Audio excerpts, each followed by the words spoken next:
ler. Senhores, não se deixem enganar, não se dobrem ao positivismo frio da lei. É exatamente por situações como essa que os nossos tribunais adotam jurisprudência. O direito é inovável, ele é mutante, ele se renova a cada dia, a cada situação atípica como essa que presenciamos aqui.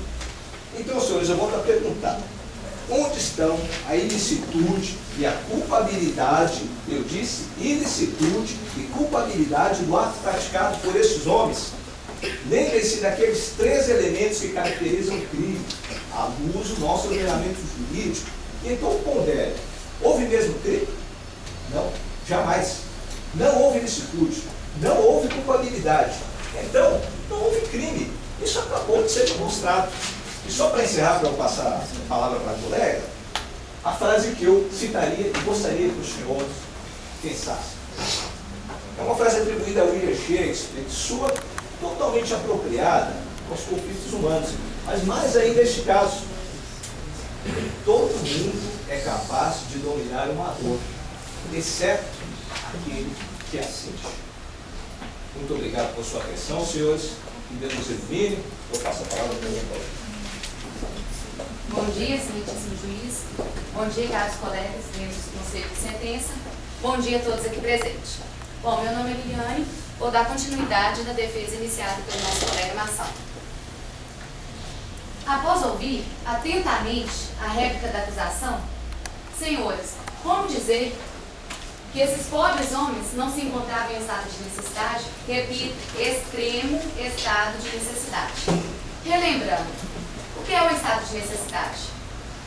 Considera-se estado de necessidade, no artigo 24 do Código Penal, quem pratica o fato para salvar de perigo atual. O perigo era atual? Era simples. Que não provocou por sua vontade. Foi provocado? Não, foi uma fatalidade. Nem podia de outro modo evitar. Cujo sacrifício, direito próprio ou alheio, nas circunstâncias não era razoável exigir-se. Era razoável, senhores, exigir-se deles uma outra conduta? Ainda assim, hipoteticamente, se alguns dos senhores ficaram com alguma dúvida, eu passo para o segundo fato: o consentimento do ofendido, que não foi colocado pelos nossos colegas da acusação, que está no ilicitude, no ilícito. O que é o consentimento do ofendido? Ato da vítima ou do ofendido em concordar, repito, em concordar com a lesão ou perigo, lesão a bem jurídico, a vida, do qual é titular. O consentimento do ofendido significa o ato livre e consciente da vítima ou do ofendido, capaz de concordar de modo inquestionável com a lesão ou perigo, de lesão a bem jurídico, do qual é o único titular ou agente expressamente autorizado a dispor sobre ele. Então, senhores, o Roger, ele que deu a ideia, ele consentiu com o fato, ele deu a ideia de que houvesse esse sorteio, ele fez um contrato com os 4 homens para que assim pudessem se alimentar, pois eles já estavam sem água, sem comida, em um lugar escuro, sem respiração, estavam em um lugar deflorado. Entretanto, senhores, se surgir mais alguma dúvida, se surgirem após tudo dito, contudo esses pobres homens, que eles não são inocentes, digo-lhes mais: exigibilidade de conduta diversa. A palavra-chave, como se pode notar, situação anormal, que era o que eles estavam passando, é uma normalidade. Deve-se levar em consideração a determinação normal das circunstâncias, psíquicas e físicas, na qual eles não se encontravam em estado de sã consciência, do agente e do local dos fatos, e que não se pode exigir uma atuação conforme o direito. Ou seja, que na normalidade podia ou não se exigir do sujeito ativo um comportamento diferente daquele que efetivamente realizou.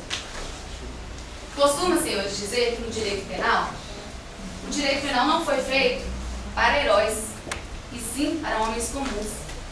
Então, não sendo ilícito, não tendo culpabilidade, não há crime.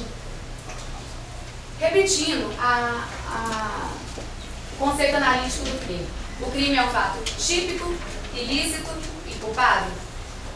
Já ficou claro e evidente aqui para os senhores que houve o estado de necessidade, houve o fato, mas não houve o crime. Houve o estado de necessidade, eles estavam em extremo estado de necessidade. Eles, por a causa supralegal, mais uma vez repito, não mencionado pela acusação, o consentimento do ofendido e o último fato, a exigibilidade de conduta diversa. Ora, eles estão encaixados em exigibilidade de conduta diversa, estado de necessidade e consentimento do ofendido. Nós sabemos que o crime é um tripé. Se desse tripé for descaracterizado, qualquer crime não há crime. Portanto, se ainda assim os senhores, membros do Conselho, acreditam que esses pobres desafortunados cometeram um ato criminoso, peço que reflitam a seguinte questão. O objetivo do direito, do ordenamento jurídico, não é o de produzir a justiça? E nesse caso, que a injustiça já é inerente à vida desses infelizes, porque me expresso dessa forma. Porque esses homens já foram submetidos a uma situação repugnante, a uma tortura moral, corporal e psicológica. Mesmo a tortura sendo proibida ao nosso ordenamento jurídico. Esses pobres desafortunados já foram sentenciados, já foram condenados, antes mesmo de praticar qualquer fosse o ato. Sendo condenados a conviver com a lembrança da abominável alimentação que a necessidade os levou a fazer, a qual foram submetidos. Condenados à lembrança da convivência repugnante com restos humanos e da prisão imposta pela natureza. Foi uma fatalidade, não foi provocado por isso. Foi uma fatalidade. E os senhores, ainda assim, querem gerar maiores injustiças condenando aqueles 4 pobres homens? Esses homens nada mais são, senhores, do que vítimas da desgraça que os acometeram. E por isso que peço aos senhores membros do júri o perdão judicial a esses pobres e infelizes. Sinceramente. Diante do disposto, eu suspendo as atividades para as deliberações do Conselho de Sentença.